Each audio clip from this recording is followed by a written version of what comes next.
Okay. 1 second, sir.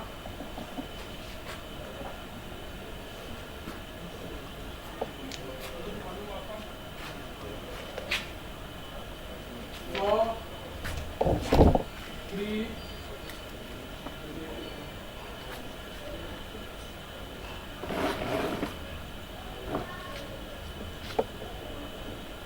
two,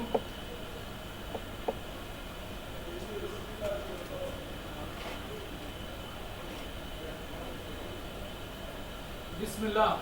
All right, Assalamu alaikum wa rahmatullahi wa barakatuh. You are welcome back. It's still very much the 28th National Islamic Training Program going on right now, and we are reaching you right from our Lagos studio here in Ogba Ikeja. And it's been a pleasure having you join us from around the world, here in Nigeria, on the continent, in Europe and across the world. We thank you very much, particularly to all of our audience in various viewing centers spread across the states and across the Federation. We appreciate you, and then keep your contribution coming, your comment are well appreciated. We thank you very much. And just about a moment ago, we ended a session with engineer Kamal Disu, where he left a moment ago dissecting the topic unity as a bedrock to sustainable national development. And I did say at the end of that particular session with Dr. Disu that we are now going to be talking about healthy living, particularly given the unusual circumstances in which we find ourselves since the outbreak of pandemic last year, 2020. And without doubt, we are all very clear about the fact that the pandemic is still very much with us, it's still very much in the air, and we're now dealing with another variant now called Omicron. So it is very much in the air. We're expected to still be keeping safe as much as we can in our respective spaces. So right about now, we are shifting gear. Of course, everything still coming off our central theme, which is restoration of national value, collective responsibility. But this time around, we are talking about how we can collectively be responsible when we're talking about health management. That is why we are going to be looking at this very, very important topic this time around: hygienic living post-COVID-19, the Islamic nexus. Hygienic living post-COVID-19, the Islamic nexus. And of course, we have an expert already in the studio with me. You'll be getting to meet with him in just a moment. And going by the very, very eminent personality of this, you will agree with me by the time you get to know him, that is more than qualified to take on this very, very important topic that we have right here. I'm talking about no other than Dr. Ismail Abdulsalam. Assalamu alaikum wa rahmatullah. Wa alaikum salam wa rahmatullahi wa barakatuh. It's a pleasure to have you, sir. We really, really appreciate you finding time out of your very busy schedule to be here. We cannot appreciate you enough.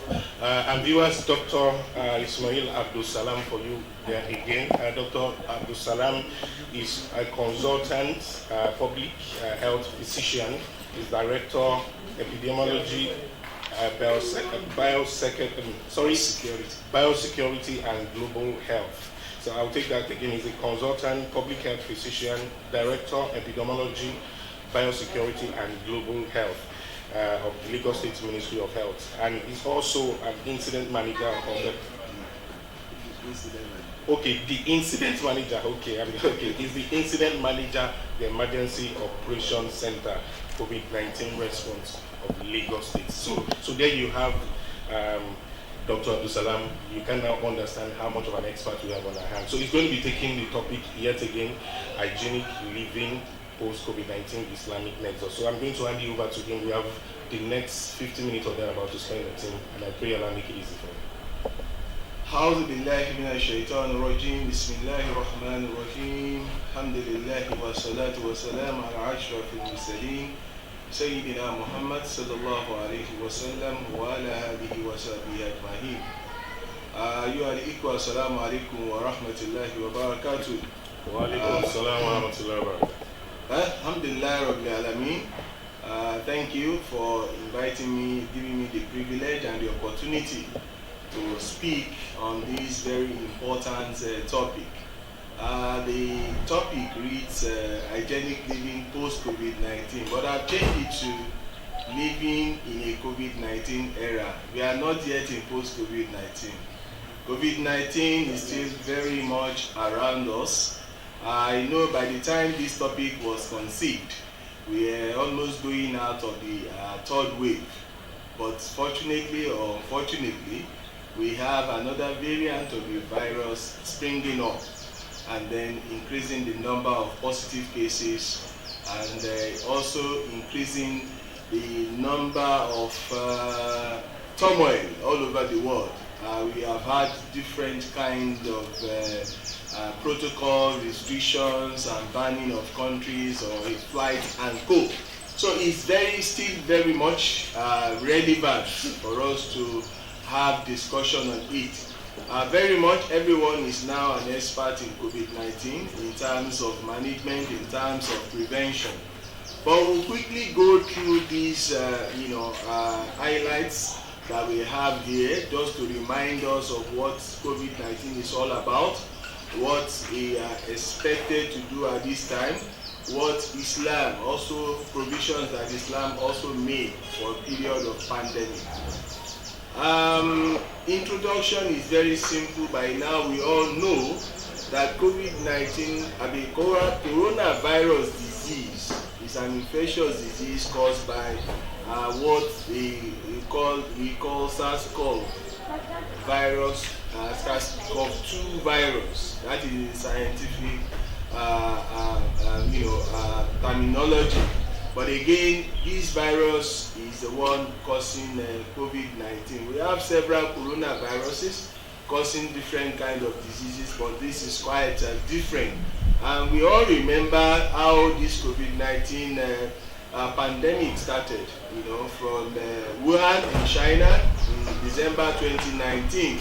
As of December 10, 2021, more than 240 million cases of COVID-19 have been recorded worldwide, including more than 4.9 million deaths. Close to 5 million people died of COVID-19. We can see, the importance, the significance of these cases all over the world. And we also know that during this period, it affected the whole world economically, socially, and whatever way you look at it, it affected everyone. Now, in Nigeria, although as at the time of preparing this slide, maybe I don't know whether the slide is being shown to us, what we'll be seeing is as at 12th of December. So the national situation, as at that time, and as at now, let me use now, the number of samples tested in the country is 3,751,696 samples, and we have 236,014 cases, and the number of deaths as at now, as at 26 December, as at this morning, was 3,014. Now, if we look at that, that is highly significant, looking at the number of deaths, looking at the number of cases. But when you come to Lagos State, as at today, the number of samples tested is close to 1 million. The number of confirmed cases is 91,727 cases, and the total number of deaths is 8,040 cases. About 757 of these cases are actually confirmed cases.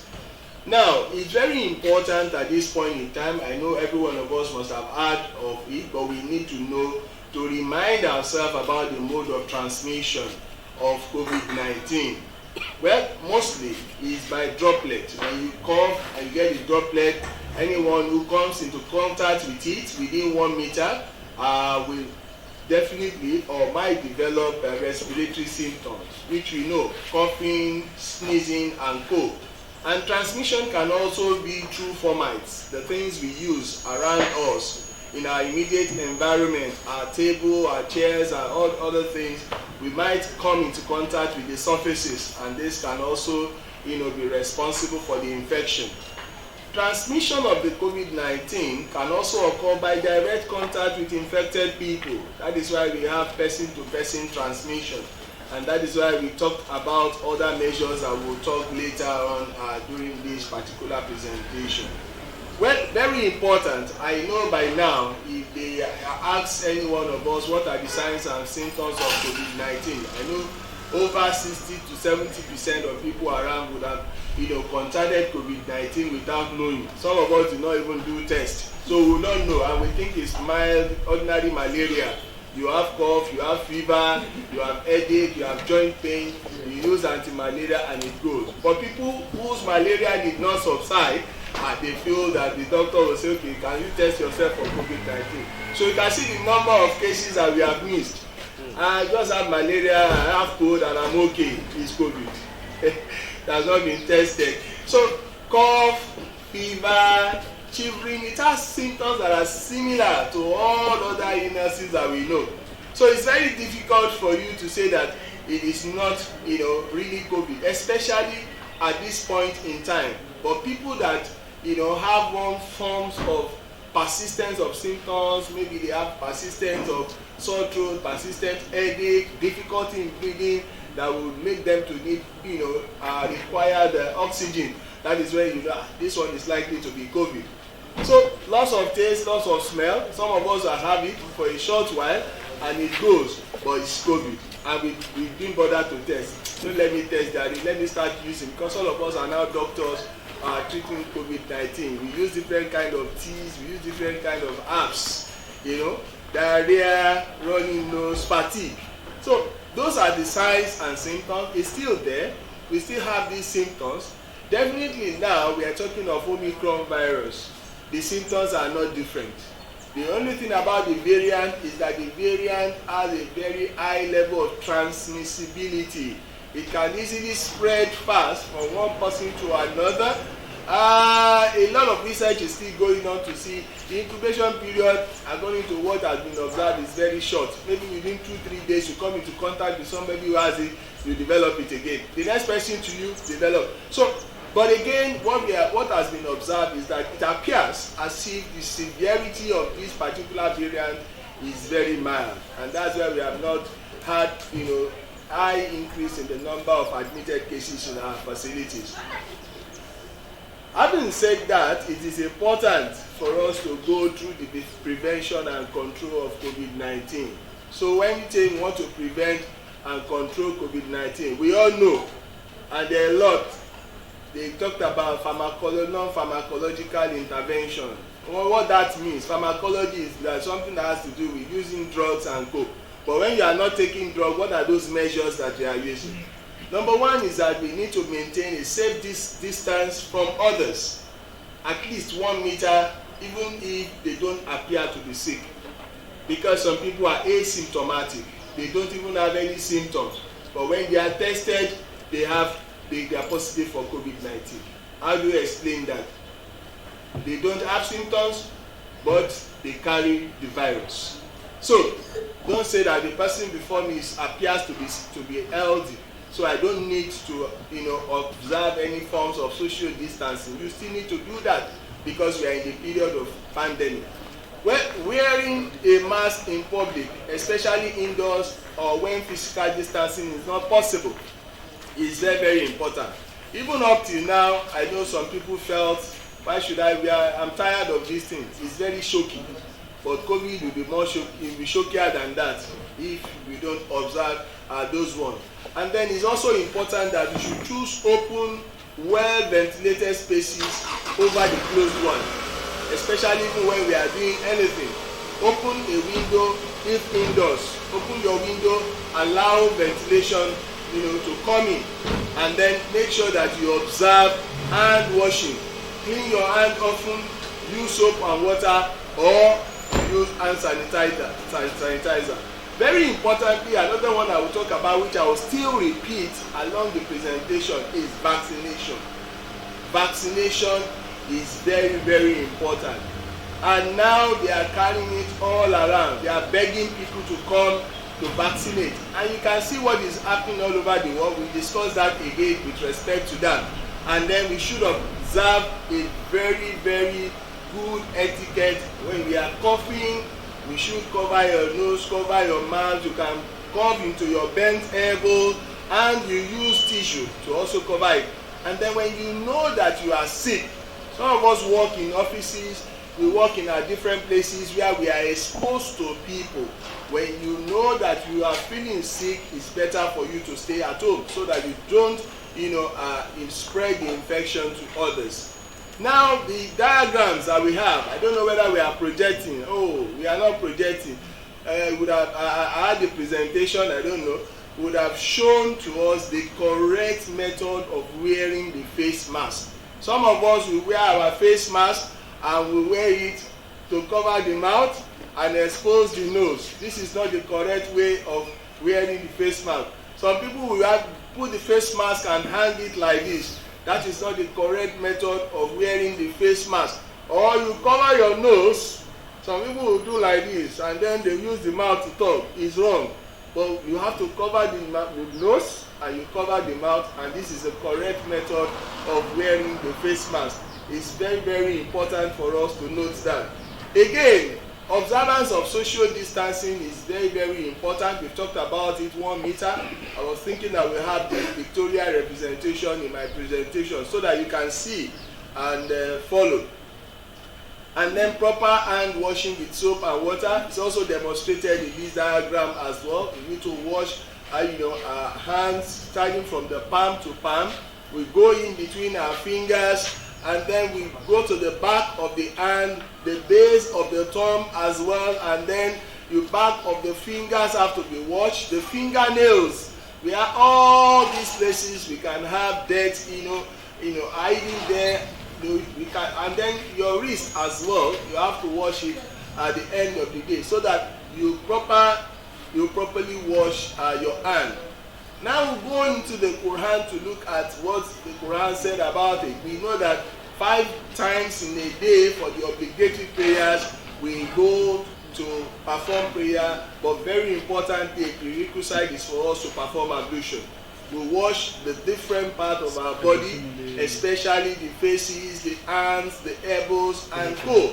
And this is a provision of the Holy Quran that Allah subhanahu wa ta'ala commanded each and every one of us. We can see the beauty of Islam in trying to ensure that we maintain proper hygiene. We are in a state of good hygienic method when we are worshiping Allah subhanahu wa ta'ala.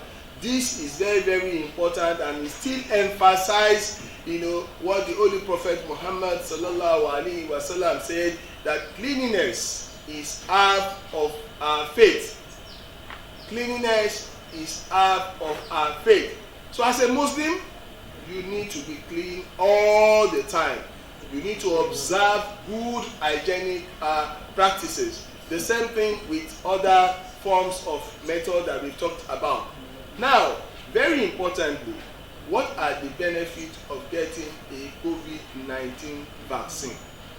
Number 1 is that COVID-19 vaccination will keep you from getting sick from COVID-19. Keep you, what it means, because with COVID-19 vaccine, it is not confer absolute immunity. What it's going to do for you is that, 1, if you are going to come into contact with the disease at all, or if you develop the disease while you are vaccinated, it will reduce the symptom severity. The severity of the symptom will be mild, and it has also been shown to be effective. And from what we have, from the practice and from admissions even during the 3rd wave, we found out that most people who are vaccinated have mild symptoms, and they have very short duration of stay in the hospital, as opposed to those who are not vaccinated, who later develop severe symptoms and will require oxygen. Now again, it's not an absolute proof that if I'm vaccinated, then I will leave other measures. I will not cover my nose and mouth with face mask. I will not observe social distancing. I will not wash my hand with soap and water. It is not proof, it's not bulletproof. What it means is that it protects you, it gives you a leverage that even if you have it at all, it is going to be mild. And presently, Lagosians still need to go out, Nigerians still need to go out to go and take their vaccine. It's very, very important. All the different theories of opposition theories and different kind of propaganda that we have are not true.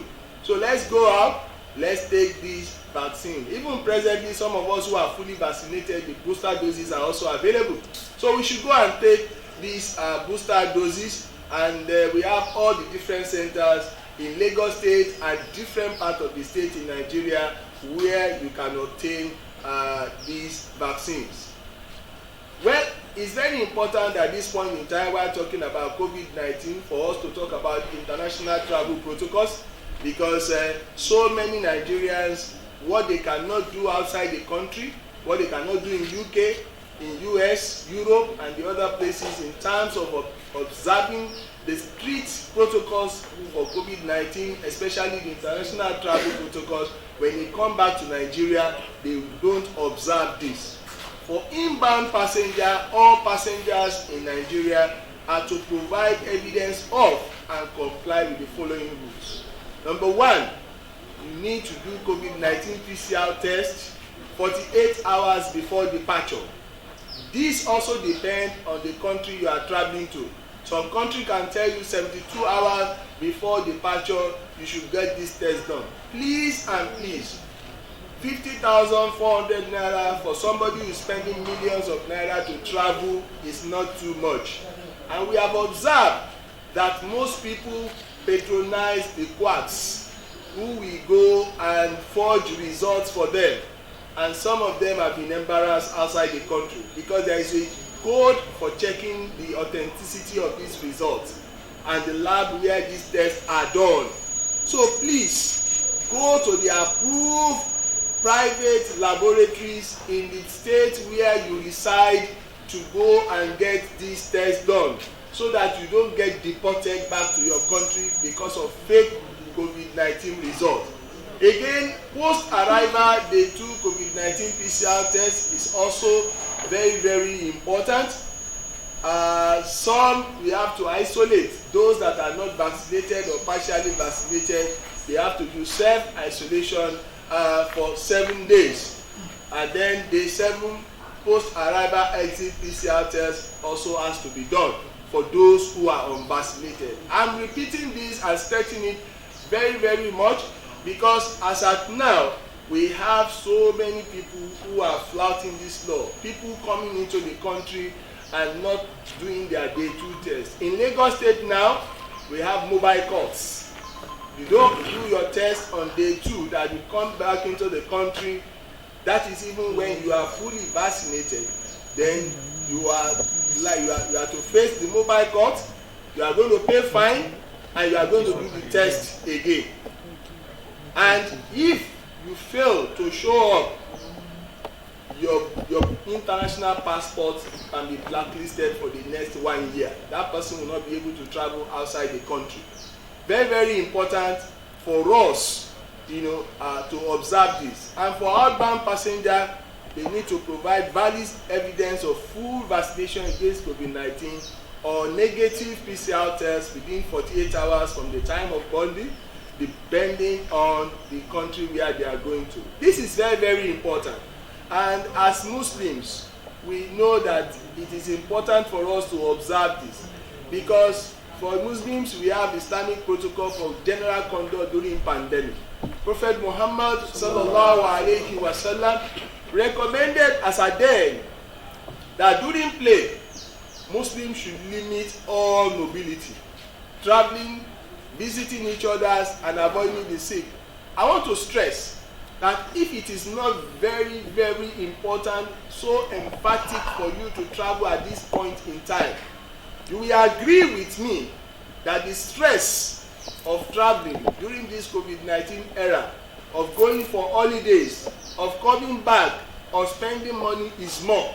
I think we should exercise a lot of patience, because by going to those places, Despite all the measures, you are likely to also contact other things and bring it back to the country. Prophet Muhammad sallallahu also encouraged quarantine to keep plagues from spreading. So quarantine we are talking about now, restricting our movement, is something that Rasulullah sallallahu alaihi wasallam has said, and the Sunnah clearly emphasizes it, that if you hear that there is a plague in a land, do not enter it. And if plague visit a land, while you are therein, do not go out of it. You can find in the Sahih Bukhari. And in conclusion, COVID-19 is a coronavirus disease that has changed the global dynamics and the way economic, social, and religious activities are being conducted. So definitely going by the infection rate and recovery of those affected, we might be approaching a situation of herd immunity in our community.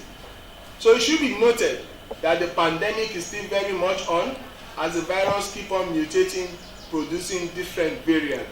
Hence, everyone should observe the public health measures, get yourself fully vaccinated, observe the travel protocols of the country as applicable, ensure that you continue to correctly wear your face mask, covering your nose and your mouth, ensure that you observe social distances, ensure that you wash your hands with soap and water very well, and make sure that when you are sick, you stay at home and you don't go to your offices or place of work to infect other people. Subhana rabbika rabbil izzati amma yasifun wa salamun ala al-mursalin walhamdulillahi rabbil alamin. Assalamu alaikum wa rahmatullahi wa barakatuh. Wa alaikum salam wa rahmatullahi wa barakatuh. All right, thank you very much. You say Jazakumullah khairan jazilan to Dr. Ismail Abdulsalam for that very revealing submission of his. He's been looking at living in the era of COVID-19. He did say that he have had to review the topic as mentioned earlier, because we are not out of COVID yet, so it is not right to say post-COVID. So we have been looking at how to live in this pandemic era, and while also maintaining high level of hygiene. So thank you very much. It's been revealing, I must say. You have said quite a number of things, and even some of the current of questions that are coming here, I must say that most of what you have said have actually spoken to the effect of some of the questions that have been asked here. For instance, some of the questions actually borders on people who have taken the 2 doses and who still got infected. Particularly, there is a reported case of a presidential aide who have taken the 2 doses and have just been reported to see the COVID-19 positive. Probably you may just want to throw a little bit more light in that respect, because it seems to be one of those things that are discouraging people, that even when you take this vaccination, it still does not prevent you from being infected. Okay. Well, thank you very much. As I said earlier during the presentation, I mentioned it that the vaccine, and if you look at it, let us start from it. Is a novel virus, and you can look at the speed with which research was done, a lot of trials to get us the COVID-19 vaccine. And as at now, when we are still talking of variants, you know that the virus we are still learning about the virus, and a lot of development and advancement and progress will be done vis-a-vis the COVID-19 vaccine. But suffice it to say that the COVID-19 vaccine does not confer absolute immunity as at now. But what it does for us, which is also very good, at a time when people are dying all over the world, during the second wave, first wave, especially in Europe and UK and US, we know that there was no vaccine as at then, there was no proven medication.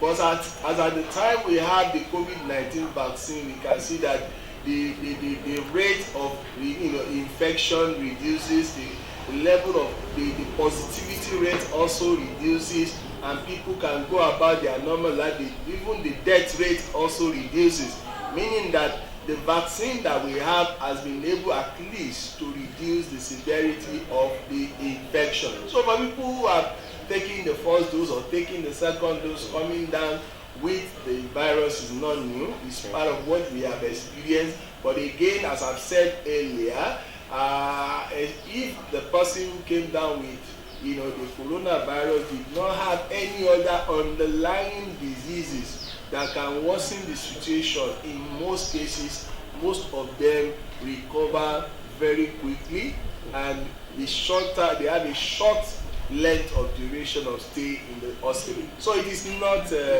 out of place for us to have that. Okay, thank you very much. Still on the vaccination, this person now is saying that someone who has taken the first dose and refused to keep up with the appointment for the second dose, and there's a lag. So that person now, will he have to now start it all over again, or you can actually go for the second dose anytime? No, you don't need to start it all over again. But again, we know that this particular vaccination has been spread over a period, and that period also are scientifically proven within the period that you can actually, when you are vaccinated, you are giving the vaccine. The essence of the vaccine is to stimulate antibody production within your system. And after some time, we have what we call waning of this antibody. So in order to get the antibody up to a particular level that is needed for your protection, you need to get the vaccine at that particular period. But if you have missed the vaccine, the second dose for that period, visit the health facility, and there they can look at the time lag and then advise you appropriately. But that doesn't mean that you should not go there and then you'll be giving the vaccine. Okay, all right, thank you very much. This next question is coming all the way from Edgar, from our brother Muti Ilade. He's saying, sir, is it correct to say that the face mask cuts off healthy hair from the user and can impair the organs of the body? Well, I don't think there are researches to that effect.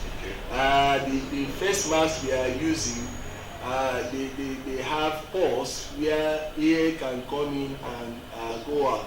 Though we have individual differences, there are some people who may not be able to tolerate the face mask for long, and they may actually be shocked. There are some who may be allergic to whatever materials that is being used. But again, I think there are things that we can do with. In terms of what he has asked, there is no proven evidence to show that it affects or impair or damage any organs in our body system. Okay. All right. So that has been the hair has been cleared as far as that is concerned. So for those of us who have that as an excuse not to use the face mask, you have that already cleared for you. So this next question. The questioner is saying that why is the government of Nigeria not promoting the use of ivermectin? I hope I got that correct. The use of ivermectin in the prevention and treatment of COVID-19, despite clear demonstration of its efficacy and cost effectiveness in some research. Well, thank you very much. As I've said earlier on, the research on COVID-19 is continuous, and we've gone through different levels of intervention, and ivermectin happens to be one. We have used it in our facility at a point in time, but with the advent of the COVID-19 vaccines, we can see that the movement shifted, to vaccination. The government of Nigeria actually promoted it and we have ivermectin already in the country. It's also used in management of neglected tropical diseases.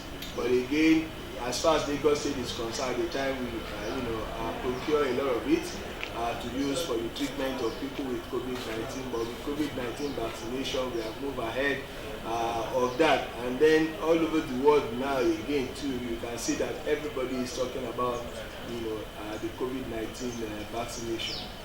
All right, thank you. This same person is saying that the use of black seed oil and honey appear promising in the prevention and cure of the disease. And he wants to know that being the director and incident officer, can you commission a research to confirm or dismiss the notion in the Lagos State? Well, Well, it's good. We know it's the prophetic medicine. I think it's very important for us to know that the government is very open to research of this nature that can at least solve this kind of problem we have. So if we have a group, we have a company, we can write to the Ministry of Health, address to the Honorable Commissioner for Health, and explaining what you have observed with your research and co. And then the ministry can also invite you for a meeting with the research group, and then we can take it on from here. So we are also interested in interventions that are going to solve the problem at hand. So it's very possible. Okay. So they can write. Just write to the Ministry of Health. All right. I have a strong belief that the person is also a medical doctor. I want to believe, especially coming from Mushin. So there you have heard it. So you can also get in touch with them. Yeah. Right. Yeah. All right. Doc, what do you have to say to people who are afraid of taking the vaccine for fear of side effects? Well, it's very important, even as parents, with the normal routine childhood immunization. When you go to collect, you take it, for your children at the prescribed ages. They tell you that, okay, when you want to go, give paracetamol, and then when this child collects, you give paracetamol. We observe that even our children, they have the kind of behavior they exhibit even after taking the vaccines. Some of them will start running temperature, become irritable, all sorts. They are part of, because the vaccine we are taking is a foreign substance, and the body is supposed to react to it. So the same thing with the vaccine we are taking now, even for adults. Some will take it and will not experience any side effects, and some will take it and then they will develop headache, body weakness, and cold. Maybe within 24-48 hours it disappears. All right.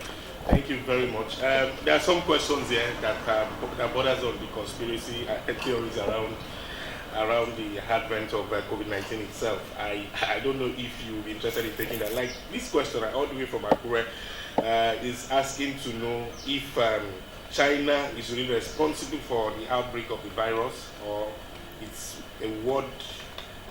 a conspiracy.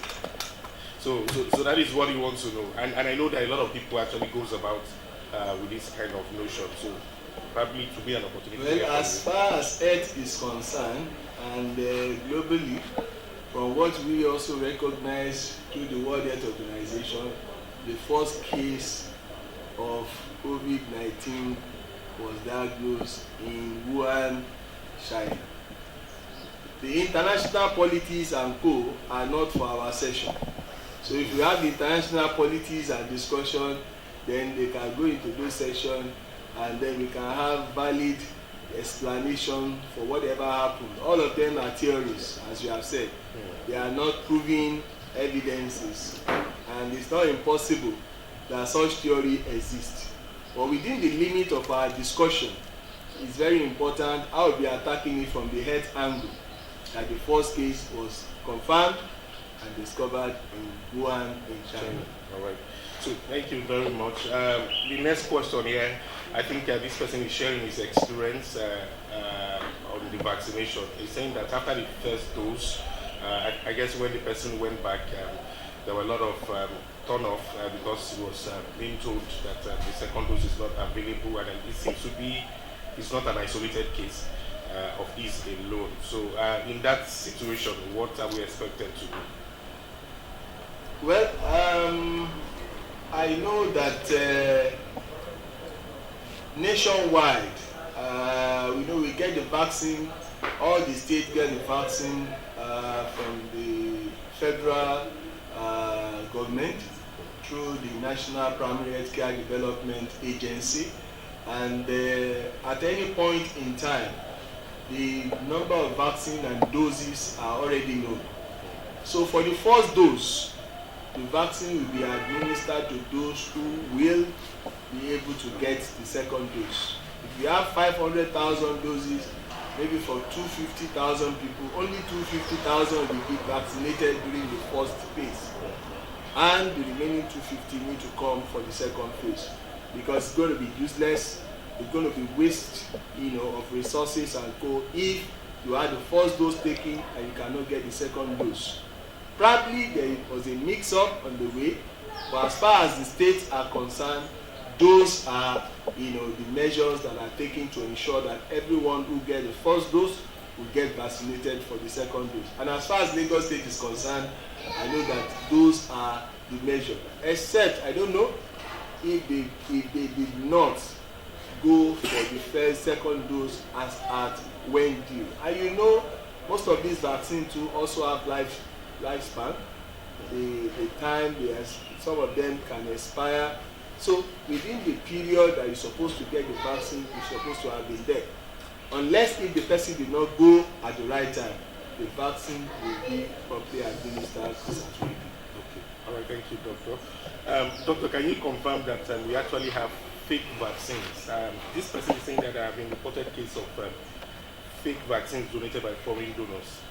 Is there any atom of truth in that? Well, as far as the country is concerned, and as far as I'm also aware of the vaccine we have been taking through the covert, something, I don't think we have any fake vaccine in our facilities.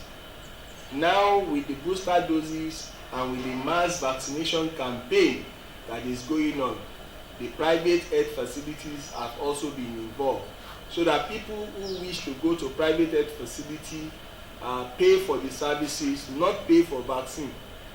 They can go there if they cannot withstand the pressure of the public facility. But the private facility actually gets their vaccine from the government, those that are enrolled into the system.